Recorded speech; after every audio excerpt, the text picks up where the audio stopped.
আপনি জানেন কি মালদ্বীপে প্রায় 1190টির মতো দ্বীপ আছে, কিন্তু মানুষ বাস করে মাত্র 200টির মতো দ্বীপে। ভাবুন, বাকি সবটাই প্রকৃতির জন্য। আরও আশ্চর্য লাগবে যদি বলি, মালদ্বীপে এমন এক সৈকত আছে যেটি রাতের অন্ধকারে জ্বলে ওঠে। এটা কোনো অতিপ্রাকৃতিক বিষয় না, এটা হয় বায়োলুমিনেসেন্ট প্ল্যাঙ্কটনের কারণে। সে এক অসাধারণ দৃশ্য। মালদ্বীপ পৃথিবীর সবচেয়ে নিচু দেশ, তবু শান্তি আর নিরিবিলিতে একান্তে সময় কাটানোর কথা এলে এটি থাকে সবার ওপরে। কিছু রিসোর্ট এতটাই নির্জন যে সাগরের ডলফিনগুলো ছাড়া আপনার আশেপাশে কাউকে খুঁজে পাওয়া মুশকিল হবে।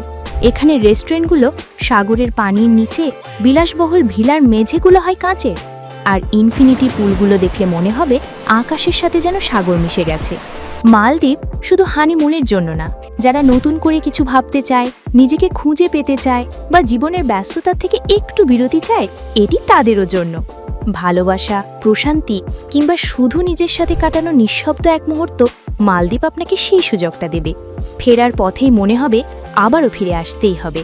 তাই শুধু ঘুরতে নয়, মালদ্বীপকে অনুভব করতে আসুন। আর আপনি যখন প্রস্তুত হবেন, টিকিট থেকে ফ্লাইট, ট্রান্সফার, রিসর্ট সবই গুছিয়ে দেবে চলো ঘুরি। আজই ভিজিট করুন www.chologuri.com।